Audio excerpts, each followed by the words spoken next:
Hello everyone, I'm Brady Kapler, Tech Service Rep for BASF here in Nebraska, and with me today I have Tamra Jackson-Ziems, University of Nebraska Plant Pathologist, and we're kind of on our third interview already. We did early season, and then we did mid-season, and now we're here at the end of the season. So how's harvest going now that we're here?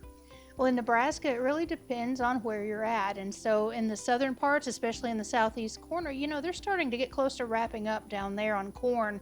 But up closer to where I live in the northern parts, we're just getting started good on corn, and some of the beans are wrapped up now. So they're going fast and furious right now. Yeah, I think that's what I see. A lot of beans are out, and then the corn's been going very fast and furious. As I'm down around the Hastings area, we see quite a bit that's out, but as we travel north, we see more that's still to come.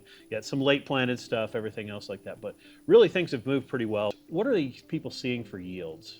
It's still a little bit early, I think. Again, depending on where you're at, some people I think are very pleased with what they're seeing. Others maybe had some surprises, and so some of that may or may not have been due to disease. A lot of adverse conditions this year. Yeah, I know. I think I've heard some guys they got some really good yields in the fields, and then they got some other yields, like you said. There's some prizes out there, both corn and soybeans that we saw that with. So as we look and see where things go, it'll be really interesting when we have a chance to sit down and kind of gather what the totals were for the yields with that. In our previous conversations, of course, we talked about the disease pressure that we had and what we were seeing from that. And what are some of the things that maybe did come to fruition, and maybe some things that didn't come to fruition that people were worried about when we last talked a couple months ago? Well, a couple of months ago, we were watching an influx of a lot of southern rust, and that took a lot of people by surprise, especially how early and widespread it was. And it reached very far north into the state during some grain fill stages. So a lot of people, especially in some of those counties, weren't looking for it, and it may have surprised them if they weren't watching close. Other folks, I think, were watching and really concerned about tar spot. And those are in the easternmost counties of the state especially. It's where we've seen a history now for 3 years. And they did not see tar spot early. They did eventually see development. Some of those fields, it did become severe. And in some places, it wasn't until the very end of the season where it really blew up. And so it might still be a learning curve for us to see the behavior of this disease. And we'll have to adapt to that for treatment purposes. I know one thing we visited with after we had done our second interview, and we talked about the timing and concerns about people talking about late applications and standability and those type of things like that. How do you think that kind of played out? The whole standability, those late infestations, how they worked in as far as the corn crop goes. Well, in general, as you know, we're always concerned about standability when we have a lot of any leaf diseases or losses of leaf for other reasons. And so in general, I think we've been okay. Right now we're experiencing very windy conditions. We might know more after that, after this week, but I think most people reported they're feeling pretty good about it, but there are stalk rot diseases out there. So hopefully people were pre-checking those fields and prioritizing harvest to avoid some losses. I know it seemed like there was a lot of concern, and I'm not sure that it quite blew up to the point that we really saw a lot of that impact on the standability. Like you said, still yet to be determined.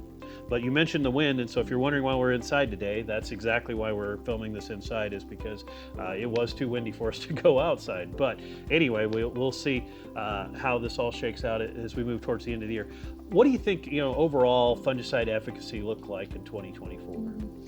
It's a lot easier to see when a fungicide works because when you have a lot of disease, and this was a good year to see those differences.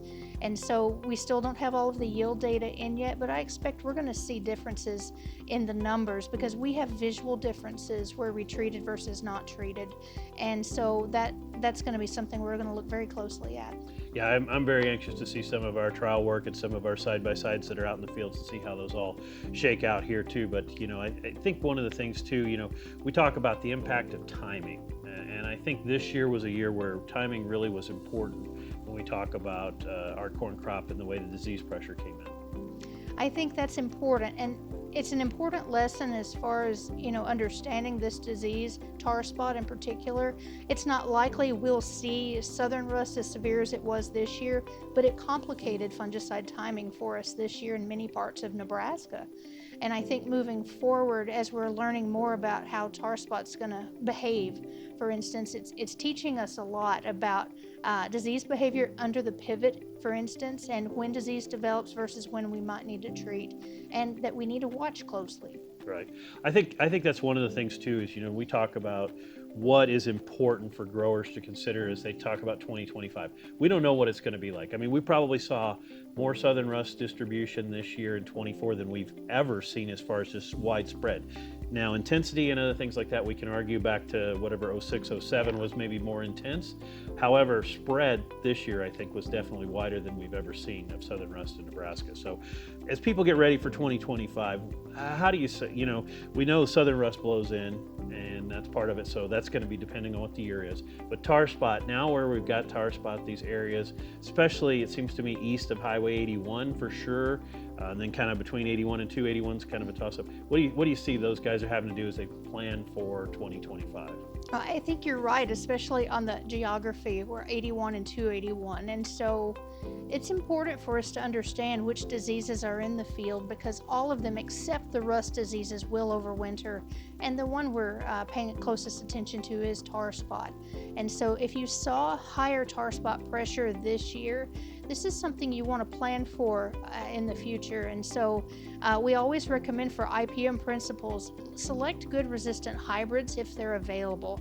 And so know though that if you had a lot of pressure and if you have other high risk factors, like if you're overhead irrigating a lot, you might see more disease pressure and it might require a fungicide application in some of those situations.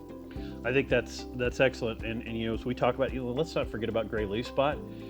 It's kind of been forgotten this year, but that's one of those things I think that could surprise us in 25 if we're not watching out for it and prepared for it. So basically the lesson being is you got to be prepared for all diseases coming back, but tar spot's obviously been the big focus and everything else. Like Tamra, thank you very much. Anything else, resources, we always share a few resources that you may have. Anything you'd like to share here just as available for people looking to learn more about diseases in corn? Well, I think in general, it's always good to look for your local extension and university and see what some of their local resources are.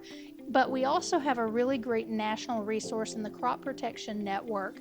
And all of these resources are free, and I hope people will take advantage of those and their local experts. And if they have a disease issue and they're unsure what they're looking at, seek out your local plant diagnostic clinic. We have one right on East Campus in Lincoln, Nebraska, and there's one in about every state where you can send samples for diagnosis. Excellent. Again, thank you so much for being here. If you're looking for more information about BASF products, contact your local BASF retailer, your local BASF rep, or go to agriculture.basf.us.